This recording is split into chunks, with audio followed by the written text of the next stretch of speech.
ஆலங்குளத்தில் பெருந்தலைவர் காமராஜரின் 49வது நினைவு தினம் அனுசரிப்பு. கல்விக்கண் திறந்த பெருந்தலைவர் காமராஜரின் 49வது நினைவு தினத்தை முன்னிட்டு ஆலங்குளத்தில் கல்வி கடவுள் பெருந்தலைவர் காமராஜர் வெண்கல சிலை பராமரிப்பு குழு மற்றும் கல்வி வளர்ச்சி கமிட்டி சார்பில் ஆலங்குளம் மண்ணின் மைந்தர்கள் MS காமராஜ், நத்தம் குமார், வக்கீல் ராஜா, கண்ணன், VGS கணேசன், லிங்கவேல் ராஜா, வக்கீல் சாந்தகுமார், ஞானபிரகாஷ், மார்க்கெட் ஜெயபாலன்,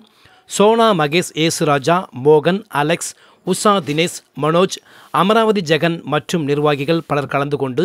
பெருந்தலைவர் காமராஜரின் முழு உருவ வெண்கல சிலைக்கு மாலை அணிவித்து